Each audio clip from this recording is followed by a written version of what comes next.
Great. Hi, my name's Liam. How y'all doing? You can chew and talk. It's okay. No one can see you. The microphone's just on me. I won't judge. Um, I'm going to talk to you a little bit about the last 45 days of my last company. It's kind of a lie because I'm going to talk about everything other than the last 45 days, but we'll get there in a little bit. But let's just say I'm going to tell you a little bit about what it's like bankrupting your company. So the first thing I wanted to talk about as we sort of dive into this today really quickly is just why do we like talking about other people's failure? I always say like it's really fun to talk about everyone's failure but your own. I used to be a journalist. I ran a blog called the Rude Baguette. How many people have heard of the Rude Baguette? Okay, so I used to run the Rude Baguette. Yeah, you guys don't count. So I used to run a blog called the Rude Baguette. It was an English language blog covering the French tech ecosystem. I spent a lot of time talking about other people's failures, as you can imagine from a name that included the word rude. I didn't really shy away from that topic.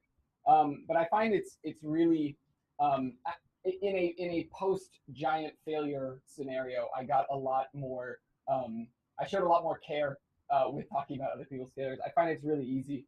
So I think it's something really interesting to think about. There's a reality TV element to it where on the one hand we want to tell ourselves we're learning from other people's mistakes, but at the same time we only really like talking about failures that lead to success. So I'm going to do my best to not talk about how my failure led to success, but unfortunately that's the last slide of my talk.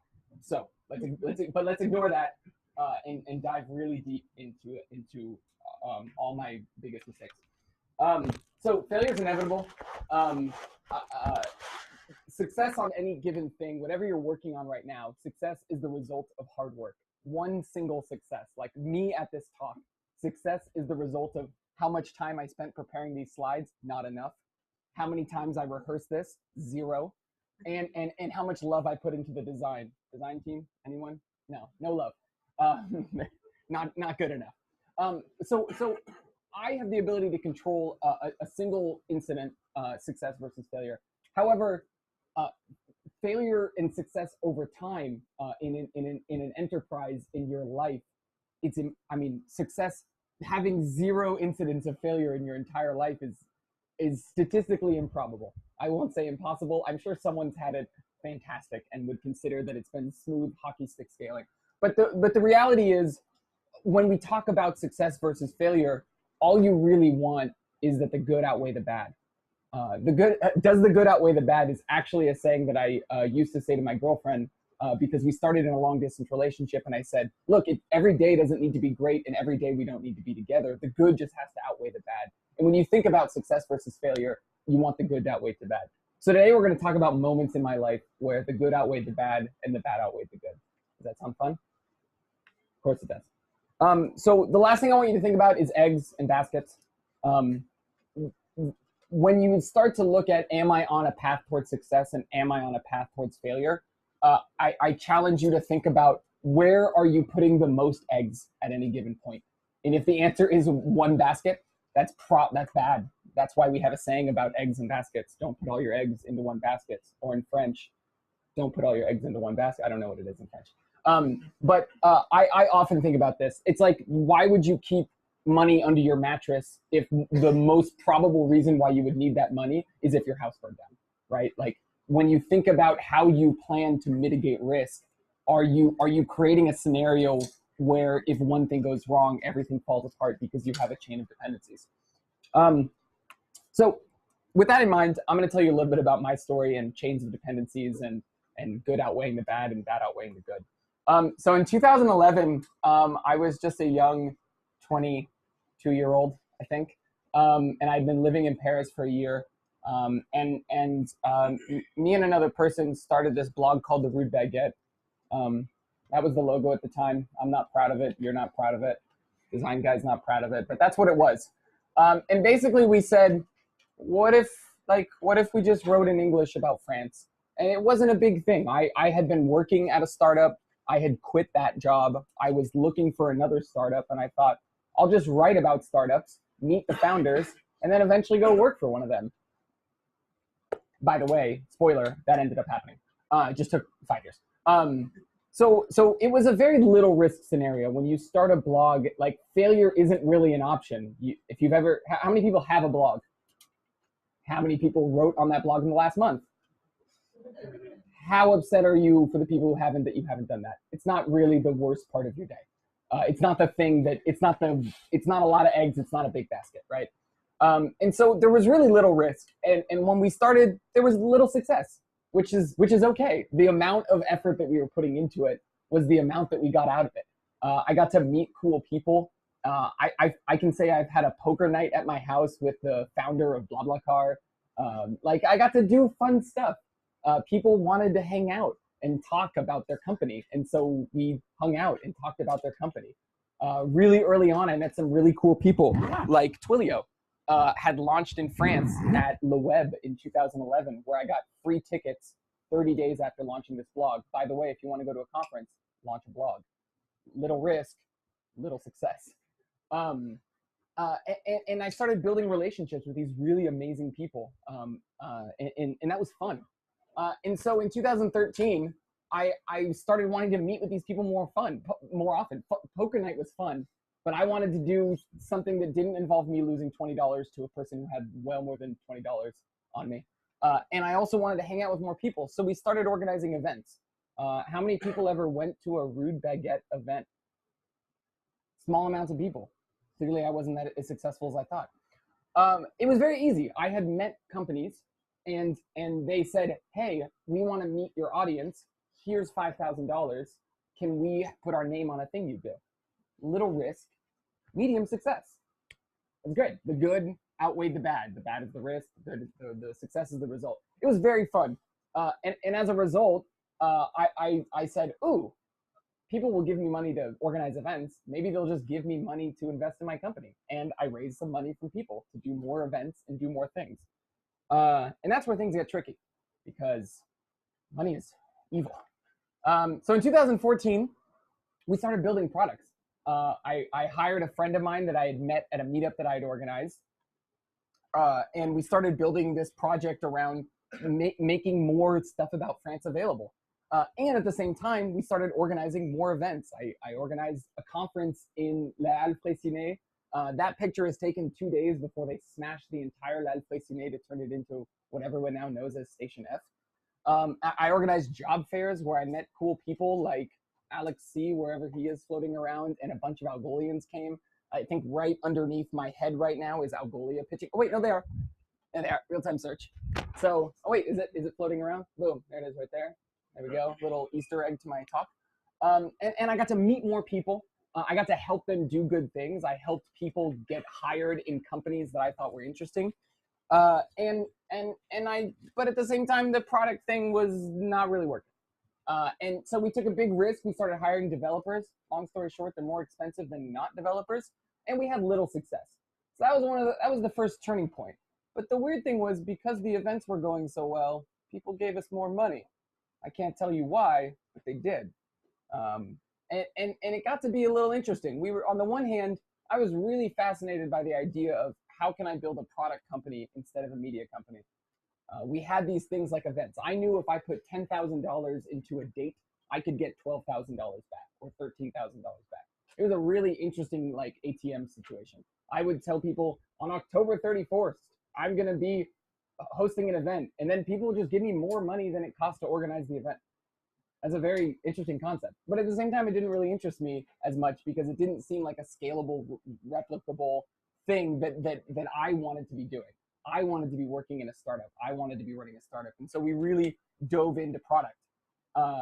And so we, but at the same time, trial, error, right? We were on board the fail train. We said, look, the first product didn't work. What do? You learn and you build another product.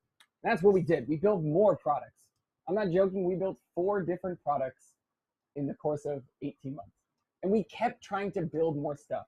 And we kept hiring more people. And people kept giving us money until the day they didn't. And we kept building stuff. In April, 16 months ago, I had an office about 10 blocks from here. I had 15 employees. We were making a lot of money. And then I got what every founder's worst nightmare is the URSAF check from hell, which was like a $90,000 bill from the French government for my quarterly employee expenses. And I remember looking at that and going, that seems unreasonable. And we found ourselves in a situation where we were taking bigger risks, but we weren't lining up the success behind it in order to do it. Notice how I went from medium risk, little success to big risk, little success. That's bad. You don't do that. And we did that. So on April 31st, I had a conversation with the last person who I could potentially get money from. We had really interesting conversations over the year. BPI France didn't want to give me a loan. So I called the CEO and said, can I get a loan? And he said, hold on. And 24 hours later, we had $100,000. It was a stupid conversation. I mean, in all practicality, it is not a lesson for you to learn. I'm just telling you that it was a ridiculous situation. You can get money. That is not the issue. But eventually you run into a situation where you want to do the next thing. And because you cheated your way along the first steps, it does not come back around. So on May 1st, I sat down with my team. It was a Friday, I think. You can check Google Calendar to confirm. And I told them that we had 45 days until we were going to be bankrupt. I had a lot of plans about how we were going to avoid bankruptcy. I'm gonna skip a little bit about that 45 days for right now because I actually wrote about that. I wrote an article called 45 Days, Chapter 1, the last meeting in April. And then I kept writing about it, and I just kept writing about it, and I wrote I would say 20,000 words over the course of a week and a half about the 45 days of my life. It's everything from being in my office on a Saturday alone, knowing that I had no money left. It's trying to figure out who can I fire in order to keep people on board. It's trying to figure out do I split the company? Do I freeze all the assets to keep the company alive and do Chapter 11 or whatever it's called in America, or do I actually close the company? There's a whole series of things on that, but I'll give you a bit of the Cliff Notes version. So long story short, I spent more money than I had in the bank. A lot of people always ask me what happened and why did you close the company? It turns out when you run out of money, you're not allowed to do things. I don't know if that's a lesson learned for anyone, but whatever the amount is that you have, when you have none of it, you're not allowed to do anything. The other thing is I kept trying to stack things on top of each other. The blog was fun, but I didn't want to do advertising, so I stacked an events business on top of it. Events was fun, but I wanted to do something bigger, so I started trying to build products on top of it. And the problem was, one, it's really hard to build something scalable on top of something that's not scalable. It's a lot easier to build something that's not scalable on top of something that is scalable, if you think about those two orders. And then the other thing is we never sat down and said, okay, we have a profitable 2-year return, right? We have a good runway on this thing. Let's build the next step on top of it. We didn't stop and wait till we had medium risk, medium success before jumping to big risk, right? We had that first step, little risk, little success. It was great. But the medium risk, little success is where we should have stopped and said, either keep going, knowing what the end is going to be, or step back and say, okay, let's wind things down for a second, get everything back to medium risk, medium success, and then ramp things up. And the last thing is, I remember when I was trying to raise money thinking this is the hardest thing I've ever done in my entire life. It feels like the most insanely difficult thing. And then when you find out that you did it the easy way, it's much worse than you can imagine. And I took a lot of the easy ways to get money. I had built really great relationships with people, and I leveraged those relationships to get money. It's a very weird, it sounds a lot like prostitution because it kind of is. And that's okay, but you end up trading off something else. And I ended up trading off people giving me real feedback on what I was and wasn't doing. When May 1st, 2016 rolls around and you realize that no one's been telling you what you should have been told 8 months ago or 12 months ago or 16 months ago, that's where you realize that you traded off easy money instead of getting real feedback. But the really interesting thing about that story is, and this is the part where I'm sorry, I'm supposed to tell you that not all failure becomes a success at the end, because I think that it's really stupid to tell failure stories where there's success at the end, because it totally undermines the value of the failure. But Rude Baguette ended up being a success for only one reason. I sat for 11 weeks wondering, why did I run a blog for 5 years? Okay, I got to meet people. It was really fun, but what was the real value? And then I remembered it was all of the relationships. In 2012, a friend that I met at a co-working space said, you got to meet these two engineers.